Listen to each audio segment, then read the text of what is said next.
என் மனதில் நினைவுகளாய் கரையும் அவள். எபிசோட் 35. பிரக்யா மீராவின் மாஸ்கை எடுத்ததும் ஹாஸ்பிட்டலில் இருந்த பொதுமக்கள் மீராவை வாய்க்கு வந்தபடி திட்டி தீர்த்தனர். மீராவை ஒரு பெண் இழுத்து போட்டு அடிக்க மீரா யாருடைய உதவியும் கிடைக்காமல் அச்சத்தில் நடுங்கினாள்.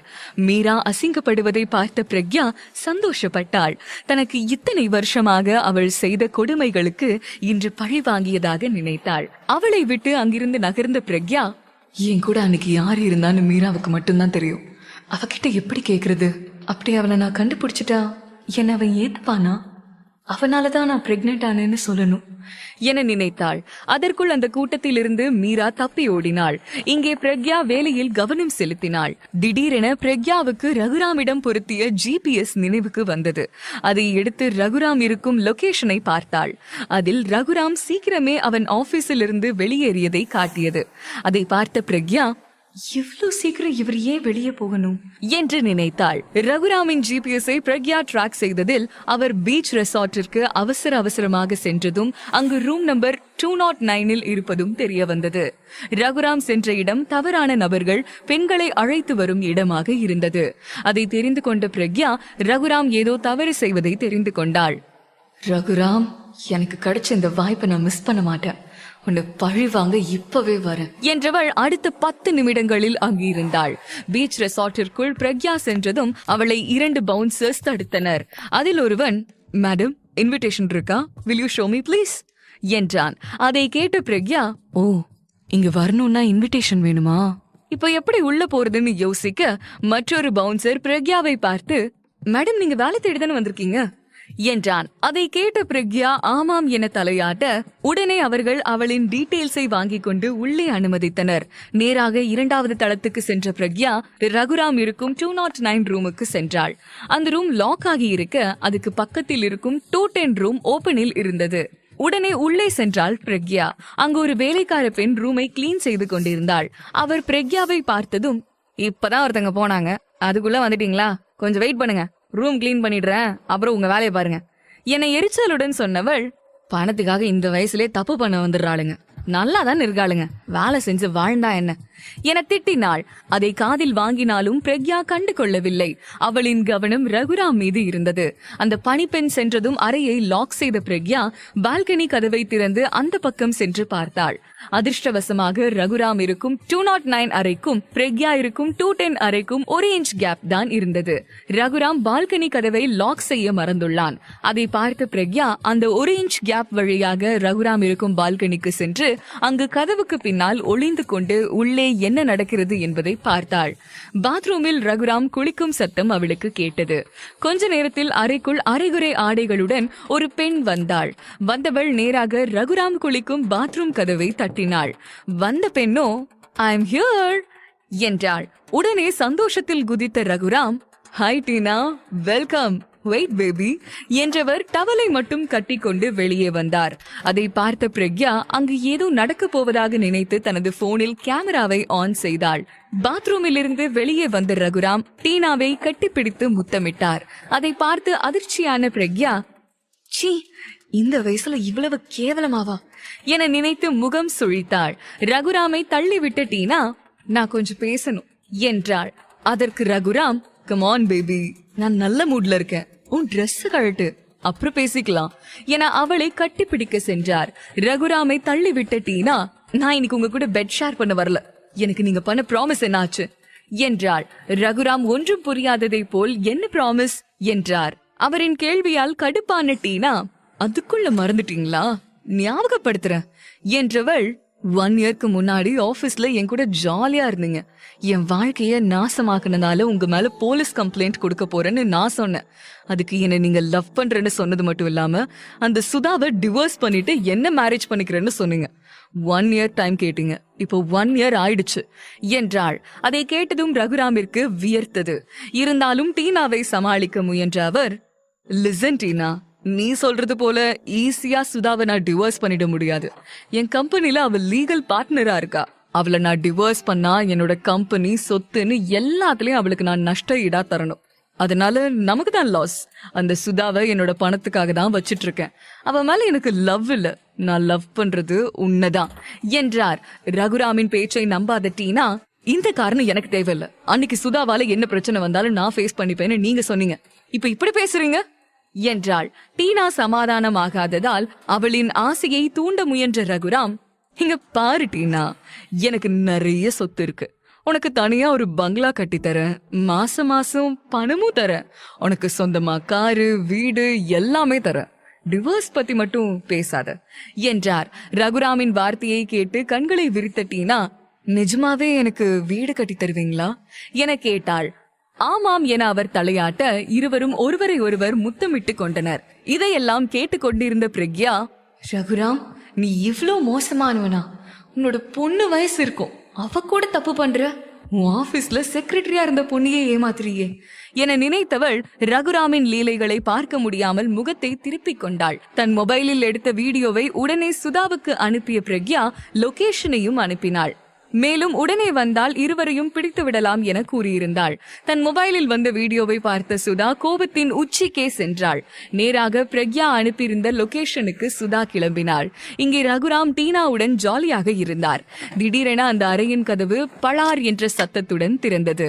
ரகுராம் மேல் படுத்திருந்த டீனா உடலில் துணி இல்லாததால் அசிங்கப்பட்டு பெட்ஷீட்டை எடுத்து போர்த்தி கொண்டு பாத்ரூமிற்குள் ஓட பார்த்தாள். உடனே அவளின் தலைமுடியை பிடித்து இழுத்த சுதா டீனாவை கீழே தள்ளிவிட்டு தன் செருப்பை கழட்டி அடிக்க தொடங்கினாள். ஏண்டி நாயே, என் கம்பெனில செக்ரட்டரியா இருக்கிற உனக்கு என் புருஷன் கேக்குதா? ஒரு வருஷத்துக்கு முன்னாடியே உன் பார்வை சரியில்லைன்னு சந்தேகப்பட்டேன், இப்போ அது உண்மையாயிடுச்சு. என்ன டிவோர்ஸ் பண்ணிட்டு அவரை நீ மேரேஜ் பண்ணணுமா? நீ எனக்கு சரிசமமா இருக்க பாக்குறியா என்று திட்டிக் கொண்டே அடித்தாள். டீனா அவளிடமிருந்து தப்பிக்க முயன்றாள். டீனாவின் மூக்கிலும் வாயிலும் இருந்து ரத்தம் கொட்டியது. அதை பார்த்த ரகுராம் சுதாவை பிடித்து இழுத்து விட்டார். டீனாவை தூக்கி விட்டவர், ஸ்டாப் இட் சுதா, எனக்கும் டீனாக்கும் நடுவுல நீ வராத, இது என்னோட பர்சனல் என்றார். அதை கேட்ட சுதாவின் கண்கள் கலங்கின. ரகுராமை பார்த்த சுதா, முதல்ல கண்ணாடியில போயிட்டு நீ என்ன கோலத்துல நிக்கிறேன்னு பாரு என கத்தினாள். ரகுராம் தன் உடலில் துணி இல்லாமல் இருந்ததை அப்போதுதான் உணர்ந்தான். உடைந்த குரலில் பேசிய சுதா, இப்ப என்ன சொன்னீங்க? உங்களோட பர்சனலா? அன்னைக்கு லதாவை நீ மேரேஜ் பண்ணிருந்த, என்ன பார்க்கும்போது எனக்கு ரொம்ப சின்ன வயசு. உன்னோட ஆசை வார்த்தைய பேசி என்ன உன் வலையில விழ வச்ச. என்ன பார்த்துட்டு லதாவை தூக்கி போட்ட. இன்னைக்கு இந்த கேவலமானவளை பார்த்ததும் என்ன தூக்கி போடுற? உனக்கு ஒவ்வொரு பொண்ணா பார்த்துட்டே இருப்ப, எங்களை தூக்கி குப்பையா போடுவியா என கேட்டு கத்தினாள். லதாவை பத்தியும் சுதாவாலதான் லதாவை ரகுராம் விட்டதையும் சொன்னதை பிரக்யா கேட்டு கொண்டிருந்தாள். அவளுக்கு இப்போதுதான் எல்லா உண்மையும் தெரிய வர ஆரம்பித்தது. சுதாவின் கோபத்தை கண்ட ரகுராம் அவரை சமாதானப்படுத்த, சுதா நீ தப்பா புரிஞ்சுகிட்ட, என்னோட இதயத்துல உனக்கு கொடுத்த இடத்த அந்த லதாவுக்கு கொடுக்கல என்றார். சீ, நிறுத்து உன்னோட இந்த கேவலமான பேச்ச. அந்த லதாவை இப்படித்தானே மேரேஜ் பண்ண? என்ன பார்த்ததும் அவளை கழட்டி விட்ட. உன்னோட பிசினஸ் என் கையில இருக்கிறதால என்னை எப்படி டிவோர்ஸ் பண்றதுன்னு யோசிக்கிற. உன்னோட கீழ்த்தரமான வேலைக்கு என்னை யூஸ் பண்ணிக்கிட்ட என கத்தினாள். இவர்களின் வாக்குவாதத்திற்கு இடையே டீனா அரைகுறையாக தனது ஆடையை போட்டுக் கொண்டவள் அங்கிருந்து வெளியேற நினைத்து கதவை திறக்க முயன்றாள். உடனே அவளது முடியை பிடித்து இழுத்த சுதா, செய்யறது எல்லாத்தையும் செஞ்சுட்டு எங்கடி ஓட பாக்குற என்றாள். சுதாவை தட்டிவிட்ட டீனா, விடுடி என சொல்லிவிட்டு கதவை திறக்க முயன்றாள். உடனே அங்கு டைனிங் டேபிளில் இருந்த கத்தியை எடுத்த சுதா டீனாவை பிடித்து இழுத்து அவளின் முகத்தில் கத்தியை வைத்தாள். இங்கிருந்து 1 இன்ச் நீ நகர்ந்த உன்னை கொன்னுடுவேன் என மிரட்டினாள். அதற்கு ரகுராம், சுதா, டீனாவை மட்டும் நீ ஏதாவது பண்ண உன்னை சும்மா விட மாட்டேன், விட அவளை என கொந்தளித்தார். டீனாவுக்காக ரகுராம் துடிப்பதை பார்த்த சுதாவுக்கு கோபம் உச்சிக்கு ஏறியதால் டீனாவின் வயிற்றில் கத்தியால் குத்தினாள். வலி தாங்காமல்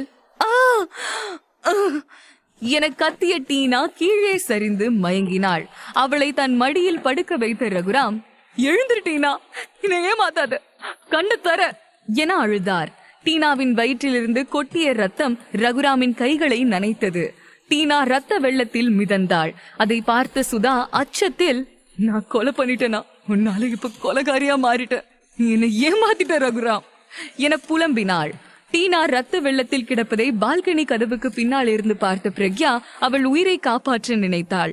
ஒரு மருத்துவராக டீனாவை சாகவிட பிரக்யாவின் மனம் விரும்பவில்லை. அதனால் பால்கனியில் இருந்து அந்த அறைக்குள் பிரக்யா ஓடி வந்தாள். அவளை பார்த்த ரகுராம், சுதா அதிர்ச்சி அடைந்தனர். இரத்த வெள்ளத்தில் கிடந்த டீனாவின் கையை பிடித்து நாடி துடிப்பை செக் செய்தாள். டீனாவின் உடலில் இதய துடிப்பு இல்லாததை தெரிந்து கொண்ட பிரக்யா, டீனா செத்துட்டா என்றாள். பிரக்யாவை பார்த்ததும் ஆத்திரம் அடைந்த ரகுராம், இப்பதான் புரியுது சுதா இங்க எப்படி வந்தான், இதெல்லாம் உன்னோட வேலைதானா என்றாள். அதை கேட்ட பிரக்யா, நீ எல்லாத்தையும் செஞ்சுட்டு ஏன் மேல பழி போட வேண்டாம் என்றாள்.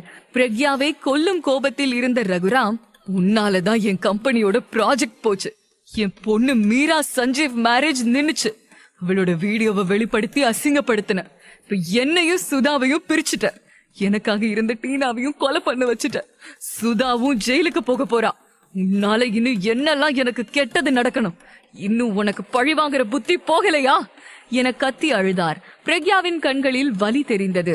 அவள் ரகுராமையும் சுதாவையும் பழி வாங்க நினைத்தாலே தவிர எதுவும் செய்யாத டீனா சாக வேண்டும் என்று நினைக்கவில்லை. டீனா இறந்ததை ஏத்துக்காத பிரக்யா மனம் வருந்தினாள்.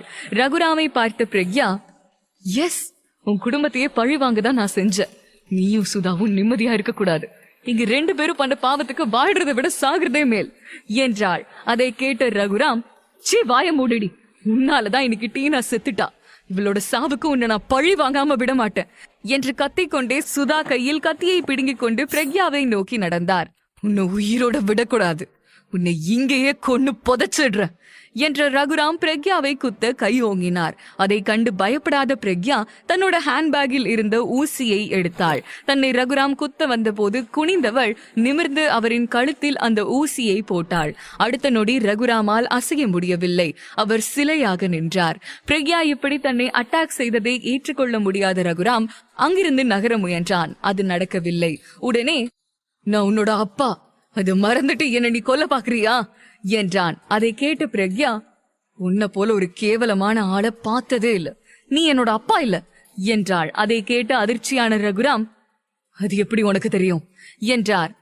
எஸ், நீ என் அப்பா இல்ல, உனக்கு அந்த சுதாவையும் என் அம்மாவையும் 14 வருஷமா தெரியும், இப்படி இருக்கும் போது உனக்கு நான் எப்படி பிறந்திருப்பேன் என கேட்டாள். எல்லாமே இவளுக்கு தெரிஞ்சிருக்கு என தெரிந்து கொண்ட ரகுராம், உன்னையும் உன் அம்மாவையும் இந்த 14 வருஷமா நான் கொல்லாம விட்டதுதான் பெரிய தப்பு என பல்லை கடித்தார். அதை கேட்டு சிரித்த பிரக்யா, உன்னால ஒண்ணும் பண்ண முடியாது, உன்னை என் அம்மா காலில விழுந்து மன்னிப்பு கேட்க வைப்பேன், அதுக்கு ரெடியாரு, என் அம்மா உன்னை மன்னிக்கிற வரைக்கும் உனக்கு சாவை விட கொடூரமான நரகத்தை நான் காட்டுவேன், இது சேலஞ்ச் என்றாள். பிரக்யாவை வெறுப்புடன் ரகுராம் பார்க்க அங்கிருந்து அவள் கிளம்பினாள். அதற்குள் வெயிட்டரை அழைத்த ரகுராம், நான் சொல்ற நம்பருக்கு டயல் பண்ணி கொடு என்றார். வெயிட்டரும் அந்த நம்பருக்கு டயல் செய்து மொபைலை ரகுராமிடம் தந்தான். ரெசார்ட்டிற்கு வெளியே வந்த பிரக்யா சாலையை கடக்க முயன்றாள். அப்போது அவளை வழிமறித்து ஒரு கார் வந்து நின்றது. அதிலிருந்து இறங்கிய 4 அடி ஆட்கள் பிரக்யாவை நெருங்கினர். டீனாவை கொலை செய்த சுதா கைதானாளா? ரகுராம் பிரக்யாவை பழி வாங்குவாரா? பிரக்யாவுக்கு வரும் அடுத்த ஆபத்து என்ன என்பதை அறிந்து கொள்ள தொடர்ந்து கேளுங்கள் மேகமோ அவள். காதலை மறைக்கும் இருவர் காணாத நெஞ்சம் தெரியும், ஊரில் இல்லாத காதல் அதிகம் வளரும்.